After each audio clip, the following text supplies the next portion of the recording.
Block ಕಾಂಗ್ರೆಸ್ಸಿನ ಅಧ್ಯಕ್ಷರೇ, ಕೆಪಿಸಿಸಿಯ ಪ್ರಧಾನ ಕಾರ್ಯದರ್ಶಿಗಳು, ಮುಳಬಾಗಿಲು ವಿಧಾನಸಭಾ ಕ್ಷೇತ್ರಕ್ಕೆ ಉಸ್ತುವಾರಿ ವಹಿಸಿರ್ತಕ್ಕಂಥ ಮಿತ್ರರಂತ ವೆಂಕಟೇಶ್ ಅವರೇ, ಮೊನ್ನೆ ತಾನೇ ನಡೆದಂಥ ಲೋಕಸಭಾ ಚುನಾವಣೆಯಲ್ಲಿ ಕಾಂಗ್ರೆಸ್ ಪಕ್ಷದ ಅಭ್ಯರ್ಥಿಗಳು ಮಿತ್ರರಂತ ಗೌತಮ್ ರವರೇ, ಅಸೆಂಬ್ಲಿ ಚುನಾವಣೆಯಲ್ಲಿ ನಮ್ಮ ಪಕ್ಷದ ಅಭ್ಯರ್ಥಿಗಳಾಗಿದ್ದ ಮಿತ್ರರಂತ ಆದಿನಾರಾಯಣ ಅವರೇ, ವೇದಿಕೆ ಮೇಲೆ ಕುಳಿತಿರ್ತಕ್ಕಂಥ ವಿವಿಧ ಘಟಕಗಳ ಯುವ ಕಾಂಗ್ರೆಸ್, ಎನ್ಎಸ್ಐ, ಮಹಿಳಾ ಕಾಂಗ್ರೆಸ್, ಎಲ್ಲ ಡಿಪಾರ್ಟ್ಮೆಂಟ್ಗಳು, SC ST ಇರ್ಬೋದು, ಮೈನಾರಿಟಿ ಇರ್ಬೋದು, ಯಾರು ಕೂಡ ಅನ್ಯತಾ ಭಾವಿಸೋದಕ್ಕೆ ಹೋಗ್ಬೇಡಿ. ಇವೆಲ್ಲ ಕಾಂಗ್ರೆಸ್ನ ಕುಟುಂಬದ ಸದಸ್ಯರು ನಾವೆಲ್ಲರೂ ಕೂಡ ಅನ್ನೋದು. ಒಬ್ರು ಹೇಳಿದ್ವಿ ಅಂದ್ರೆ ಎಲ್ರಿಗೂ ಹೇಳ್ದಂಗೆ ಅಷ್ಟೇ ಇದೆಲ್ಲ ಅನ್ನೋದು. ಇಲ್ಲಿ ಆಗಮಿಸಿರ್ತಕ್ಕಂಥ ನಮ್ಮ ಕಾಂಗ್ರೆಸ್ಸಿನ ಎಂದೆಂದಿಗೂ ಕಟ್ಟ ಅಭಿಮಾನಿಗಳೇ ಮತ್ತು ನಾಯಕ ಮುಖಂಡರುಗಳೇ, ಇವತ್ತು ನಾವಿಲ್ಲಿ ಬಂದಿರತಕ್ಕಂಥ ಉದ್ದೇಶ ನವೆಂಬರ್ 11ನೇ ತಾರೀಕು ವಿಧಾನ ಪರಿಷತ್ನ ಸದಸ್ಯರು ಯಾರು ಪದವೀಧರ ಕ್ಷೇತ್ರ ಮತ್ತು ಟೀಚರ್ ಕಾನ್ಸ್ಟಿಟ್ಯೂನ್ಸಿಗೆ ಇದ್ರು, ಅವರ ಟರ್ಮ್ ಮುಗಿದಿದೆ. ಮೊನ್ನೆ ನಡೆದ ನವೆಂಬರ್ 11ನೇ ತಾರೀಕಿಗೆ ಟರ್ಮ್ ಮುಗಿದಿದೆ. ಈಗ ಹೊಸ ಚುನಾವಣೆ ಆಗಬೇಕು. ಚುನಾವಣೆ ಒಳಗಡೆ ನಾವು ಮೆಂಬರ್ಸ್ನ ಎನ್ರೋಲ್ ಮಾಡಬೇಕು. ಯಾರು ಪದವೀಧರಿದ್ದಾರೋ ಪದವೀಧರರು ದಯಮಾಡಿ ತಮ್ಮ ಸರ್ಟಿಫಿಕೇಟ್ನ ತೆಗೆದುಕೊಂಡು ಅರ್ಜಿಗಳನ್ನ ಜಿಲ್ಲಾ ಕಾಂಗ್ರೆಸ್ ಅಧ್ಯಕ್ಷರು ಮತ್ತು ಬ್ಲಾಕ್ ಕಾಂಗ್ರೆಸ್ ಅಧ್ಯಕ್ಷರು, MP ಕ್ಯಾಂಡಿಡೇಟ್ ಮತ್ತು MLA ಕ್ಯಾಂಡಿಡೇಟ್ ನಿಮಗೆ ಕೊಡ್ತಾರೆ. ಆ ಅರ್ಜಿಗಳನ್ನ ತೆಗೆದುಕೊಂಡು ಫಿಲಪ್ ಮಾಡಿ ಎನ್ರೋಲ್ ಮಾಡಿಸ್ಬೇಕು. ಈ ಭಾಗದಲ್ಲಿ ಟೀಚರ್ ಕಾನ್ಸ್ಟಿಟ್ಯೂನ್ಸಿ ಮತ್ತು ಗ್ರಾಜುಯೇಟ್ ಕಾನ್ಸ್ಟಿಟ್ಯೂನ್ಸಿಲಿ ನಾವು ಮೊನ್ನೆ ತಾನೇ ನಡೆದಂಥ ಚುನಾವಣೆಯಲ್ಲಿ ನಮ್ಮ DT ಶ್ರೀನಿವಾಸನ್ನು ನೀವೆಲ್ಲ ಗೆಲ್ಲಿಸಿ ಕಳಿಸಿದ್ದೀರ. ಅವರು ಶಾಸಕರಾಗಿ ಇವತ್ತು ಬಂದಿದ್ದಾರೆ. ಅದೇ ರೀತಿಯಾಗಿ ಪದವೀಧರ ಕ್ಷೇತ್ರದಲ್ಲಿ ಇನ್ನು ನಾವು ಗೆದ್ದೇ ಇಲ್ಲ. ಇಲ್ಲಿ ಈ ಬಾರಿ ಒಂದು ಒಳ್ಳೆ ಅವಕಾಶ ಸಿಕ್ಕಿದೆ ನಮಗೆ. ಎನ್ರೋಲ್ ಮಾಡೋಕ್ಕೆ ಟೈಮ್ ಇದೆ. ಡಿಸೆಂಬರ್ 5ನೇ ತಾರೀಕಿಗೆ ಕೊನೆ ದಿನಾಂಕ. ಇನ್ನು 15 ದಿನಗಳ ಕಾಲ ಕಾಲಾವಕಾಶ ಇದೆ. ಅರ್ಜಿಗಳನ್ನ ನಿಮಗೆ ಕೊಡ್ತೀವಿ. ಅರ್ಜಿಗಳನ್ನ ಫಿಲಪ್ ಮಾಡಿ ಎನ್ರೋಲ್ ಮಾಡಬೇಕು. ನಮ್ಮ ನಾಯಕರಾದಂಥ ಅಭಿಷೇಕ್ ದತ್ರ ಅವರು ಭಾಷಣ ಮಾಡಿ ಹೇಳ್ತಾರೆ, ಒಂದೊಂದು ವಿಧಾನಸಭಾ ಕ್ಷೇತ್ರಕ್ಕೂ ಕೂಡ ಮಿನಿಮಮ್ 3,000 ಎನ್ರೋಲ್ ಆಗಬೇಕು ಅಂತ. ದೊಡ್ಡದೇನಲ್ಲ. ಯಾರು ಗ್ರಾಜುಯೇಟ್ಸ್ ಇದ್ದಾರೆ ಹಳ್ಳಿಲಿ ಕಡಿಮೆ ಅಂದ್ರೂ ಕೂಡ, ಯಾಕಂದ್ರೆ ಒಂದು ಕಾಲದಲ್ಲಿ ವಿದ್ಯಾವಂತರು ಇರಲಿಲ್ಲ. ಇವತ್ತು ಯಾವುದೇ ಹಳ್ಳಿ ಹೋದ್ರೂ ಕೂಡ ಒಂದು 50ರಿಂದ 100 ಜನ ವಿದ್ಯಾವಂತರು ಸಿಗ್ತಾರೆ ನಮಗೆ.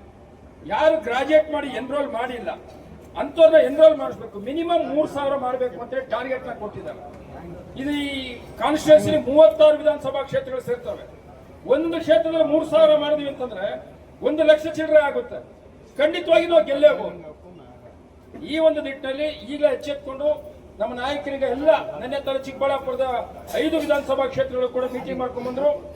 ಇವತ್ತು ಕೋಲಾರ ಜಿಲ್ಲೆಯಲ್ಲಿ ಮೊದಲನೇ ಸಭೆ ನಾವು ಇಲ್ಲಿ ಮುಳಬಾಗಿಲು ಮಾಡ್ತಾ ಇದೀವಿ. ಇದಾದ್ಮೇಲೆ KGF ಹೋಗ್ತೀವಿ, ಬಂಗಾರಪೇಟೆಗೆ ಹೋಗ್ತೀವಿ, ಕೋಲಾರ ಬರ್ತೀವಿ, ಮತ್ತೆ ಲಾಸ್ಟ್ ಅಲ್ಲಿ ಮಾಲೂರಿಗೆ ಹೋಗ್ತಾ ಇದೀವಿ. ಕೋಲಾರ ಜಿಲ್ಲೆ ಎಲ್ಲವೂ ಕೂಡ ಮುಗಿಸ್ಕೊಡ್ತೀವಿ. ದಯಮಾಡಿ ಕಾಂಗ್ರೆಸ್ಸಿನ ಕಾರ್ಯಕರ್ತರು ತಾವೆಲ್ಲರೂ ಕೂಡ ಯಾರಿದ್ದೀರಾ, ಈ ಒಂದು ನಿಟ್ಟಿನಲ್ಲಿ ಇನ್ನು 15 ದಿನಗಳ ಕಾಲ ನಮ್ಮ ವಾರ್ಡ್ ಪ್ರೆಸಿಡೆಂಟ್ ಇರ್ಬೋದು, ಬ್ಲಾಕ್ ಕಾಂಗ್ರೆಸ್ನವ್ರು ಇರ್ಬೋದು, ಜಿಲ್ಲಾ ಕಾಂಗ್ರೆಸ್ನ ಪದಾಧಿಕಾರಿಗಳಿರ್ಬೋದು, ವಿವಿಧ ಘಟಕಗಳು, ಸೆಲ್ಲು ಮತ್ತು ಡಿಪಾರ್ಟ್ಮೆಂಟ್ಗಳಲ್ಲಿ ಯಾರ್ಯಾರು ಇದ್ದೀರಾ, ದಯಮಾಡಿ ಒಬ್ಬೊಬ್ರು ಒಂದು 50-50 ಮಾಡಿಕೊಟ್ರು ಕೂಡ 3,000 ಮಾಡೋದೇನು ದೊಡ್ಡದೇನಲ್ಲ. ದಯಮಾಡಿ ಈ ಕಡೆ ಗಮನ ಕೊಟ್ಟು, ಯಾಕಂದ್ರೆ ವಿಧಾನ ಪರಿಷತ್ನಲ್ಲಿ 1 ಸ್ಥಾನ ಕಡಿಮೆ ಇದೆ ನಮಗೆ. 75 ಜನ ಟೋಟಲ್ MLCಗಳು ನಾವೇನಿದ್ದೀವಿ, ಅದರಲ್ಲಿ ನಾವು 34 ಜನ ಇದ್ದೀವಿ. ಇನ್ನು 1 ಬೇಕಾಗಿದೆ. ಬಂದ್ರೆ ಅಧ್ಯಕ್ಷರು ಮತ್ತು ಉಪಾಧ್ಯಕ್ಷರು ನಮಗೆ ಸಿಗುತ್ತೆ. ಇವತ್ತು ಬೇರೆ ಪಕ್ಷದವ್ರು ಇರೋದಲ್ಲ, ಅಧ್ಯಕ್ಷ ಉಪಾಧ್ಯಕ್ಷರು BJP ಅವರಿದ್ದಾರೆ. ಅದನ್ನ ತೆಗೆದು ನಮಗೆ ಸಿಗಬೇಕು ಅನ್ನೋಂಗಿದ್ರೆ ಇದು 1 ಸ್ಥಾನ ಬೇಕಾಗಿದೆ. ದಯಮಾಡಿ ಅದನ್ನ ಸೀರಿಯಸ್ ಆಗಿ ತೆಗೆದುಕೊಂಡು ನೀವೆಲ್ಲರೂ ಕೂಡ ಕೆಲಸ ಮಾಡಬೇಕು ಅಂತ ಹೇಳೋದಕ್ಕೆ ನಾವು ಇಲ್ಲಿಗೆ ಬಂದಿವಿ. ಇದು ಜೊತೆಯಲ್ಲಿ ಸಂಘಟನೆ ಬಗ್ಗೆ ಮಾತನಾಡೋದಕ್ಕೆ ಅಂತ ಹೇಳಿ ಅಂತ. ಈಗ ತಾನೇ ನಮ್ಮ ನಾಯಕರಾದಂಥ ರಾಹುಲ್ ಗಾಂಧಿರವರು ಇಡೀ ದೇಶಾದ್ಯಂತ ಓಡಾಡ್ತಾರೆ. ನೀವೆಲ್ಲ ಕೂಡ ಮಾಧ್ಯಮಗಳನ್ನ ನೋಡ್ತಾ ಇದ್ದೀರಾ. ಓಟ್ ಚೋರಿ ಅಂತಕ್ಕಂಥದ್ದು ನೀವೆಲ್ಲರೂ ಕೂಡ ನೋಡ್ತಾ ಇದ್ದೀರಾ. BJPಯವರು ಅವ್ರ ಅಪ್ರಾಣಿಗೂ ಓಟ್ ಹಾಕಿ ಯಾವತ್ತೂ ಕೂಡ ಗೆಲ್ಲೋದಿಲ್ಲ. ಈ ತರ ಮೋಸ ಮಾಡಿ ಇಂಥ ಒಂದು ಹಿಂಭಾಗದ ಚುನಾವಣೆಗಳನ್ನು ನಡೆಸೋದ್ರ ಮುಖಾಂತರವಾಗಿ, ದೌರ್ಜನ್ಯಗಳು ಮಾಡೋದ್ರ ಮುಖಾಂತರವಾಗಿನೇ ಅವರು ಅಧಿಕಾರಕ್ಕೆ ಬರ್ತಾ ಇರ್ತಕ್ಕಂಥದ್ದು. ಮೊನ್ನೆ ತಾನೇ ನಡೆದಂತ ಬಿಹಾರ್ ಚುನಾವಣೆ ಎಕ್ಸಾಂಪಲ್ ಆಗಿ ತೆಗೆದುಕೊಳ್ಳೋಣ. ಬಿಹಾರ್ ಚುನಾವಣೆಯಲ್ಲಿ ಎಲ್ಲಾ ಮಾಧ್ಯಮಗಳು ಕೂಡ ತೋರಿಸಿದ್ರು. ಅವರೇ ಒಂದು 10 ಸೀಟ್ ಜಾಸ್ತಿ ತೋರಿಸ್ತಾ ಇದ್ರು. RJD ಕಾಂಗ್ರೆಸ್ ಅಲಯನ್ಸ್ ಅವ್ರಿಗಿಂತ ಒಂದು 10 ಸೀಟ್ ಕಮ್ಮಿ ಇರಬಹುದು ಅಂತೇಳಿ ಅಂತ. ಕಾಂಗ್ರೆಸ್ ಪಕ್ಷ ಹೋದ ಸತಿ 19 ಸ್ಥಾನ ಗೆದ್ದಿದ್ವಿ ನಾವು. ಈ ಸತಿ ನಾವು 25 ಗೆಲ್ತೀವಿ ಅಂತೇಳಿ ಎಲ್ಲಾ ಮಾಧ್ಯಮಗಳು ಹೇಳ್ತಾ ಇದ್ರು.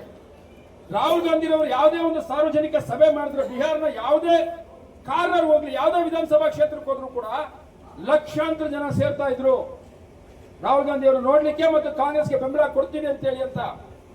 ಅಲ್ಲಿನ ಮುಖ್ಯಮಂತ್ರಿಗಳು ಸುಮಾರು 25 ವರ್ಷದಿಂದ ಮುಖ್ಯಮಂತ್ರಿಗಳಾಗಿ ಆಡಳಿತ ವಿರೋಧಿಯಾಗಿ ಪ್ರಾರಂಭ ಆಗಿತ್ತು. ಅವರ ಅಡ್ಮಿನಿಸ್ಟ್ರೇಷನ್ ವಿರುದ್ಧವಾಗಿ ವಿರೋಧ ವ್ಯಕ್ತಪಡಿಸ್ತಕ್ಕಂಥ ಜನ ಈಗ ಬೀದಿಗೆ ಬಂದಿದ್ರು. ಆದ್ರೂ ಕೂಡ ಚುನಾವಣೆ ಆಗಿದೆ ನೋಡಿದ್ಮೇಲೆ, ರಿಸಲ್ಟ್ ನೋಡಿದ್ಮೇಲೆ ಇದು ಒಂದು ಚುನಾವಣೆ ಅಂತ ಅನಿಸ್ತಾ ಇದೆ ನಮಗೆ. 243 ಸ್ಥಾನಗಳಲ್ಲಿ 202 ಸ್ಥಾನ ಅವ್ರು ಗೆಲ್ತಾರೆ ಅಂತಂದ್ರೆ ಇನ್ನೆಂತ ಚುನಾವಣೆ ಆಗಿರ್ಬೋದು ಹೇಳಿ ನೋಡೋಣ. ಬಿಜೆಪಿಯವರು 101 ಸ್ಥಾನಕ್ಕೆ ಸ್ಪರ್ಧೆ ಮಾಡಿದ್ರು, 89 ಸ್ಥಾನಗಳು ಗೆದ್ದಿದ್ದಾರೆ. ಆರ್ಜೆಡಿ ಅವರು 101 ಸ್ಥಾನಕ್ಕೆ ಕಂಟೆಸ್ಟ್ ಮಾಡಿ 86 ಸ್ಥಾನಗಳಿಗೆ ಗೆದ್ದಿದ್ದಾರೆ.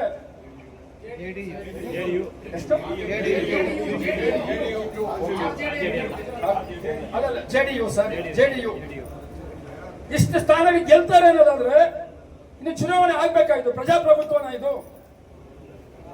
ಶ್ರೀಮತಿ ಇಂದಿರಾ ಗಾಂಧಿ ಅವರು ಮರಣ ಹೊಂದಂತ ಟೈಮಲ್ಲಿ ಪಾರ್ಲಿಮೆಂಟ್ ಅಲ್ಲಿ 441 ಸ್ಥಾನ ಗೆದ್ವಿ ಕಾಂಗ್ರೆಸ್ ಅವತ್ತು ಅನುಕಂಪದ ಅಲೆ ಮೇಲೆ. ಅದೇ ಹೈಯೆಸ್ಟ್ ಗೆದ್ದಿದ್ದು ನಾವು.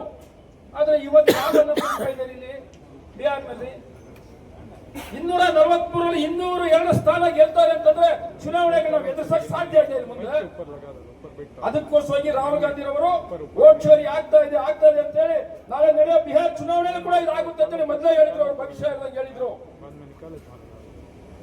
ನಿಮ್ಗೆ ಎಕ್ಸಾಂಪಲ್ ಹೇಳ್ತೀವಿ, ಒಂದು ಎಕ್ಸಾಂಪಲ್. ಒಂದ್ ನಿಮಿಷ. ಯಾರು ನಮ್ಮ ಅಲಯನ್ಸ್ ಇತ್ತ ಆರ್ಜೆಡಿ ಟೋಟಲ್ 23% ವೋಟ್ ತಗೊಂಡಿದ್ದಾರೆ.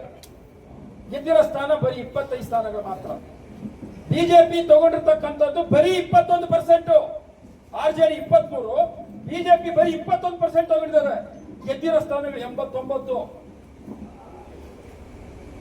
ಜೆಡಿಯು ಬರೀ 19% ವೋಟ್ ತಗೊಂಡಿರ್ತಕ್ಕಂಥದ್ದು, ಗೆದ್ದಿರೋ ಸ್ಥಾನಗಳು 85. ಕಾಂಗ್ರೆಸ್ ಪಕ್ಷ 9% ವೋಟ್ ತಗೊಂಡಿದೆ, ಗೆದ್ದಿರೋದು ಬರೀ 6 ಸೀಟು.